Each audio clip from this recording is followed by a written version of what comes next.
Aujourd'hui, je fais une petite capsule pour vous résumer un petit peu comment ça s'est passé dans l'immobilier en 2021 chez nous, particulièrement dans la région de Québec et les alentours. On vous donne tous les chiffres tout de suite après ceci.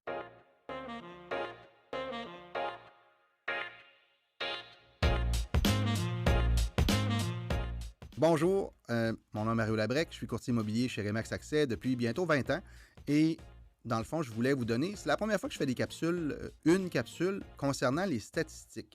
Les statistiques de vente au niveau vraiment région de Québec et les alentours, là, on comprend Rive-Sud, Rive-Nord, ça inclut en partie aussi une partie de Port-Neuf qui est là-dedans et tout ce qui est région de Québec et comme on parle là, au niveau de la Rive-Sud. Lévis, c'est vraiment région métropolitaine de Québec.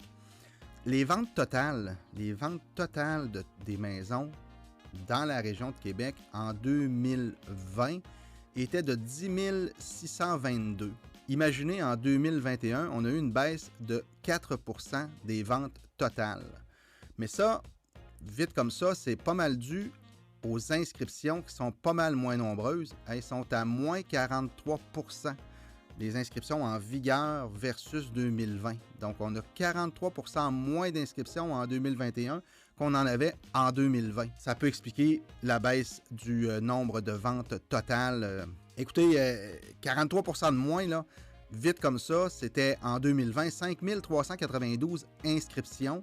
Et en 2021, on en a 3092. On voit tout de suite que c'est pas la moitié, mais on est à 43%, presque la moitié du nombre d'inscriptions totales. Les nouvelles inscriptions, donc celles qui sont apparues en 2020, qui sont apparues en 2021. Donc, pas des anciennes inscriptions, mais des nouvelles inscriptions. On est à moins 5%. En 2020, on était à 12 167 nouvelles inscriptions. Et en 2021, on a baissé de 5% à 11 566 nouvelles inscriptions. Le volume de vente, celui-là, le volume de vente, c'est le chiffre d'affaires total a quand même augmenté de 7%. Et là, je ne donne pas le chiffre parce que c'est en millions, je pense que c'est plus gros que ça pas mal, là, mais ça ne donne rien de donner le chiffre. Là. C'est vraiment une augmentation du volume des ventes de 7%. On va y aller avec les catégories. On va parler des unifamiliales, on va parler des copropriétés, puis une petite affaire des plex parce que c'est dans les stats, au moins avoir les chiffres qu'on a un peu. Quand on parle d'unifamilial, c'est des maisons, la plupart du marché, c'est des maisons unifamiliales. Et je vous dirais que c'est principalement ce que les courtiers vendent en majorité. Donc, une maison unifamiliale, les ventes ont baissé de 15%. 15% de moins de ventes parce qu'il y a moins d'inscriptions. Donc, ça veut dire que je vous dirais qu'il y a autant, sinon plus d'acheteurs, mais le fait qu'il y a moins de ventes et il y a moins d'inscriptions, ben ça fait augmenter naturellement le prix. Donc, les en vigueur, c'est ceux qui sont présentement en vente. Ça veut dire qu'on se reporte à 2020 ou à 2021. Il y a une baisse de 51% pour les propriétés en vigueur. En 2020, il y avait 3024 maisons propriétés en vigueur. Et en 2021, on en a 1492 à l'heure qu'il est. Ben, pas à l'heure qu'il est, mais en 2021. Donc, on voit tout de suite là, le 51%, moins de la moitié d'inscriptions en vigueur dans l'unifamilial dans la région de Québec. Personnellement, là, je pense que c'est peut-être pas du jamais vu, mais ça doit pas être loin d'être du jamais vu, ça là. Le prix médian, donc le prix médian des ventes d'unifamilial, chaque unifamilial, là, on fait une moyenne. C'est pas une moyenne, c'est plus compliqué que ça le calcul, mais on prend le prix médian. Si jamais vous voulez avoir des informations sur comment calculer le prix médian, je pourrais vous donner l'information. Mais le prix médian en 2020 était de 270 000 versus en 2021 qu'il est de 311 000. Une augmentation de 15% par rapport à l'année dernière. On parle d'une maison de 300 000 à 15%. On parle de 45 000 d'augmentation dans l'espace d'une année. Ça, c'est le prix médian. C'est pas de la petite chose, c'est quand même un bond important. Si la tendance se maintient, et ça va aller en augmentant encore, peut-être pas de 15% dans l'année qui vient. Je pense pas qu'on va suivre cette année-là. Parce qu'il faut dire que 2020 était quand même une année exceptionnelle déjà. Et là, il y a beaucoup de chiffres qui battent encore 2020 en 2021.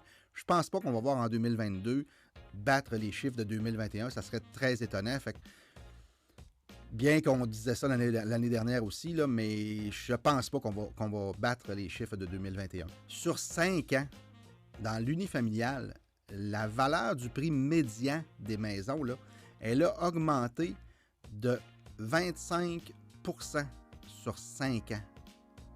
C'est quand même une bonne statistique à avoir, parce que quand même, on voit qu'on a augmenté de 15 l'année dernière, puis c'était sensiblement la même chose l'année d'avant, puis on a une moyenne sur 5 ans de 25 c'est quand même très bon pour le marché. Donc, s'il y a des vendeurs qui hésitent encore à mettre leur propriété en vente, écoutez, appelez-nous, faites-nous signe quelque part, parce que le temps, il est grand temps de mettre en vente. C'est officiellement le temps, vu que les statistiques, on prévoit pour l'année prochaine, là, pas une baisse, mais quand même une baisse par rapport à cette année au niveau de l'augmentation. Fait que c'est sûr que ça n'augmentera pas d'un autre 15 l'année prochaine, là, à moins de vraiment de bonnes surprises, là. Mais je ne crois pas que ça va augmenter du même montant. Puis j'ai des chiffres aussi là, que je vais vous donner en plus, là, qui appuient un petit peu ce que je suis en train de vous dire. Les délais de vente, on parle là, vous mettez votre propriété en vente, la moyenne du délai de vente que les propriétés se vendent en unifamilial 2020 et 2021, là, écoutez, en 2020, on avait un 113 jours de moyenne de délai de vente pour les propriétés. En 2021, on parle de 58 jours. Une baisse énorme pour le délai de vente.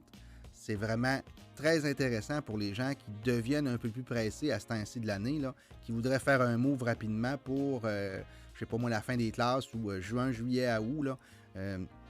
Il faut penser justement à faire le move parce que ça va très vite le marché. Les copropriétés, eux, 21% d'augmentation des ventes. C'est pas rien non plus, là. Les copropriétés, il s'en est vendu 21% de plus en 2021 qu'en 2020. On parle là, des chiffres de 2614 copropriétés qui se sont vendues en 2020 versus 3166 en 2021. Donc, vous comprenez que le marché est très bon également pour les copropriétés. Je pense que c'est un marché, encore là, des gens qui voudraient faire un move, qui veulent penser quitter le condo pour s'en aller peut-être en résidence unifamiliale. Ben, ça serait le temps de le faire présentement pour mettre sur le marché votre condo puis aller chercher le maximum. Il y en a qui vont dire, ben oui, on va chercher le maximum, on va payer le maximum. Ben, il faut être patient puis il faut pas être peureux dans le temps. Il faut vraiment, quand on passe en mode acheteur, souvent, ce qui va se passer, c'est qu'on va prendre peut-être un petit peu plus large notre recherche.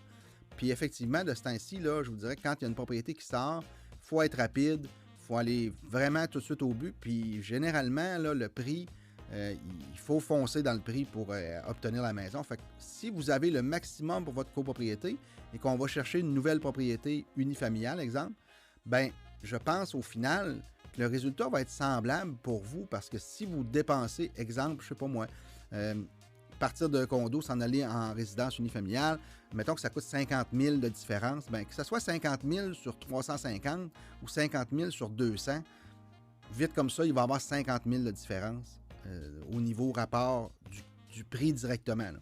Fait que le 50 000 va rester pareil, que ce soit l'année prochaine ou cette année, mais par contre, ce que vous avez l'avantage, c'est peut-être d'aller chercher le maximum et probablement aussi avec le moins de conditions possible dans votre offre d'achat.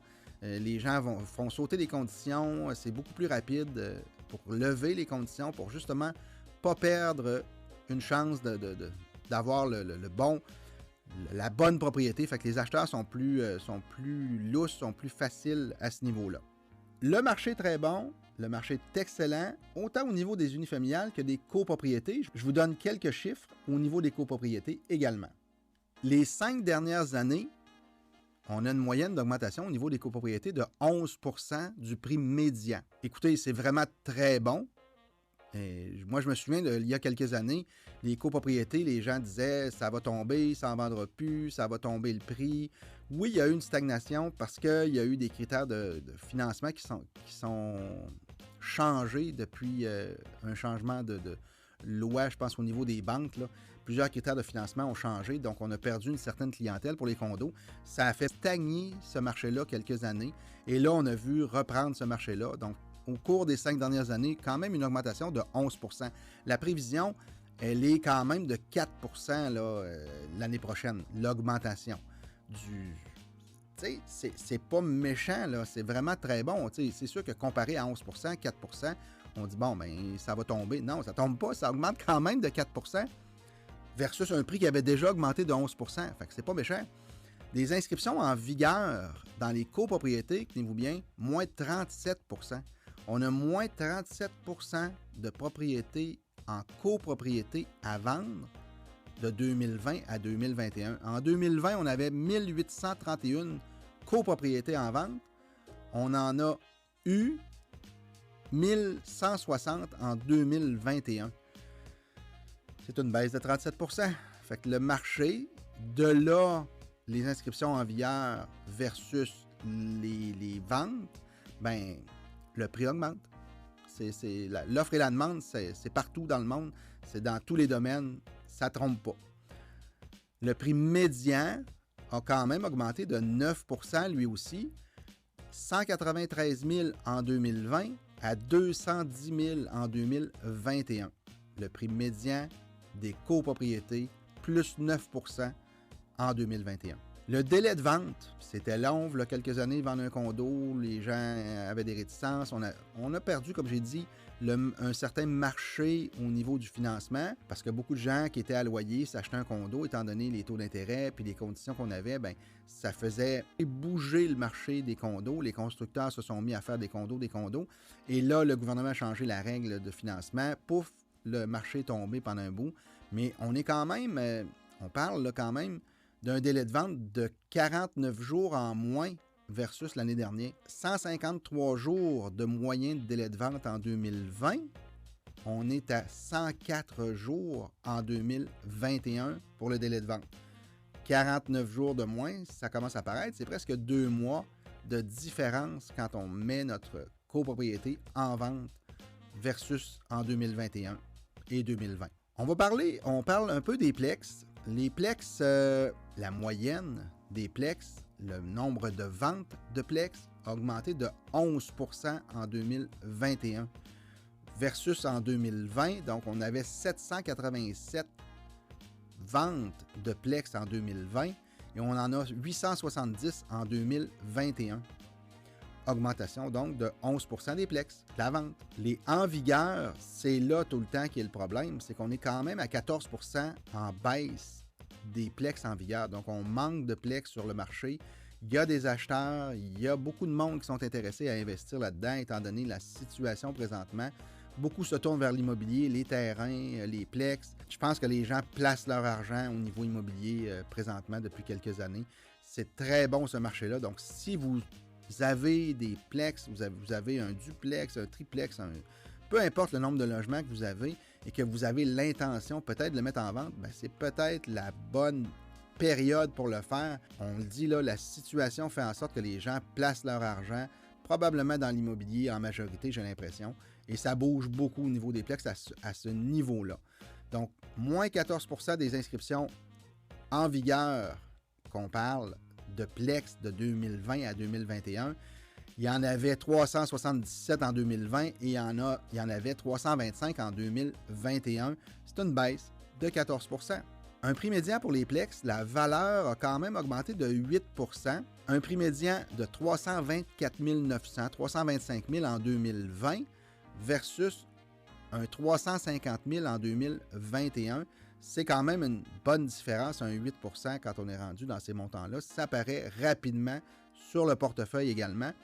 Mais j'imagine que les chiffres aussi de ces plex-là, donc les loyers, sont en augmentation. Vu les prix qui augmentent des bâtisses, bien, automatiquement, les loyers vont augmenter pour couvrir la dette de la bâtisse puis mettre la rentabilité là-dedans.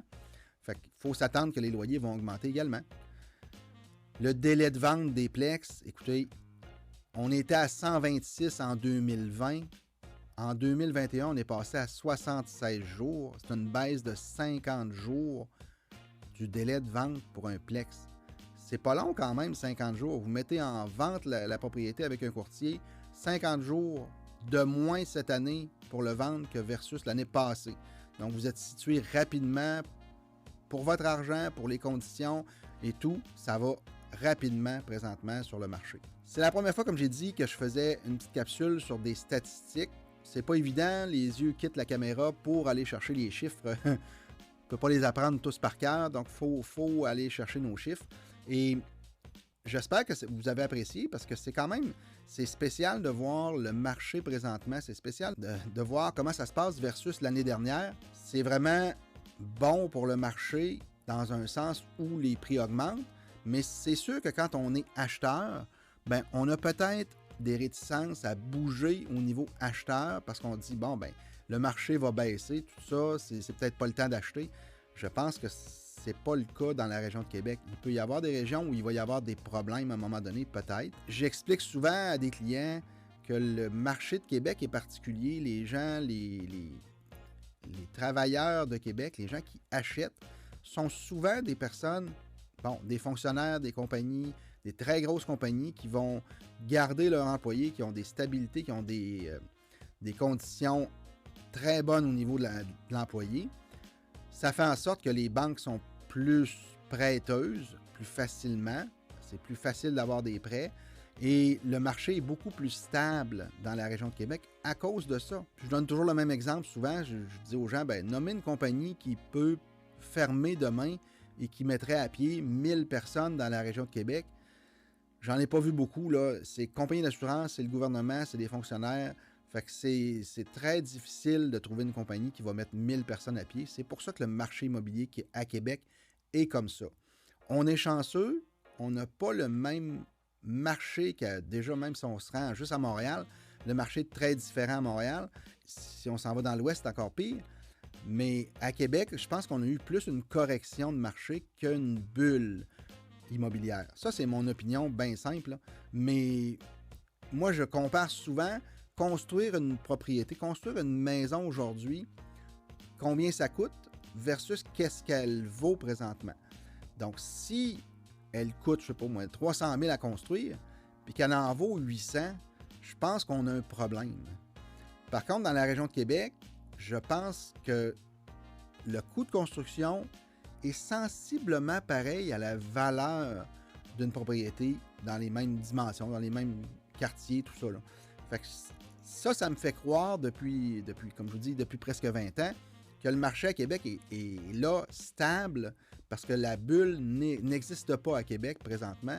Moi, je pense plus à une correction du marché qui s'est faite depuis plusieurs années. Même, il y a plusieurs années, il y a eu une correction, il y a eu une certaine correction, mais je me souviens que mes parents avaient acheté en 2002 une propriété à Québec et avaient payé 67 000 et 2 ans plus tard, l'ont revendu 120. Les gens disent, ben voyons, ça n'a pas de bon sens. Ben oui, juste 2 ans et presque le double du montant. Ben c'est une correction de marché parce que acheter en 2002 une maison dans un quartier résidentiel à Québec à 67 000, c'était pas normal d'acheter ça dans ces prix-là en 2002. Donc, en 2004, quand ils ont revendu 120, ça devenait un peu plus normal à ce moment-là. Puis c'était encore quand même trop bas 120 versus le coût de construction. Donc, aujourd'hui, un coût de construction, comme j'ai dit, mettons 300 000 pour une maison et la valeur est à peu près de 300 000, on ne peut pas vraiment se tromper. Il faut que ça vale au moins la valeur du coût de construction. C'est sûr que c'est pas toujours la réalité. Le coût de construction ne vaut pas nécessairement la valeur marchande. Il faut faire attention, mais règle générale, les maisons standards dans un quartier résidentiel, ça s'applique dans ma tête. J'ai regardé ça depuis des années et puis j'arrive toujours au même constat, alors que si on s'en va dans l'Ouest, exemple, on construit une propriété pour 400 000, elle en vaut quasiment automatiquement 450 000. Pourtant, elle a coûté 400 000. Et là, je pense qu'on a des problèmes. Québec, on n'a pas ces problèmes-là, on est chanceux. Donc, j'espère que vous avez aimé cette petite capsule-là. C'est sûr que c'est pas toujours évident à comprendre tous les chiffres et tout ça, mais si jamais vous avez besoin d'explications, vous voulez en savoir un petit peu plus, gênez-vous pas, appelez-moi, faites-moi signe, je suis là pour ça. Ça me fait plaisir de vous donner de l'information comme ça. J'aimerais ça d'en faire un peu plus souvent. Il faut juste que j'aille un peu plus de temps, puis c'est de la préparation, c'est du montage et tout ça, mais j'aime ça faire ça également. Les chiffres sont bons, les chiffres sont le fun à entendre, puis ça peut peut-être inciter des gens à passer à l'action, soit pour acheter ou pour vendre, en sachant un peu le marché, en connaissant les chiffres du marché, qu'est-ce qui s'en vient dans les prochaines années, c'est le fun d'être capable de prendre de bonnes décisions. Puis si vous n'êtes pas certain de quelque chose à ce niveau-là, n'hésitez pas, ça ne coûte rien de nous appeler, ça ne coûte rien de vous informer. On va se faire un plaisir de vous donner l'information. Si vous êtes sur YouTube et que vous me regardez présentement, ça serait le fun. Vous abonner, activer la petite cloche. Ça fait paraître la chaîne, ça fait sortir la chaîne de certains critères quand les gens font des recherches. Et ça m'aide également à m'encourager à faire des capsules, à faire des petits vidéos de ce type-là. Donc, on s'abonne, on active la petite cloche et ça fait super bien dans mes statistiques, puis je suis content de ça, puis de voir, parce que c'est de cette façon-là qu'on voit si les gens écoutent, si les gens apprécient le contenu. Donc, s'il y a des questions, pas plus loin que le téléphone ou un courriel, ou peu importe, dans les commentaires, c'est pas un problème. Merci beaucoup et bonne journée!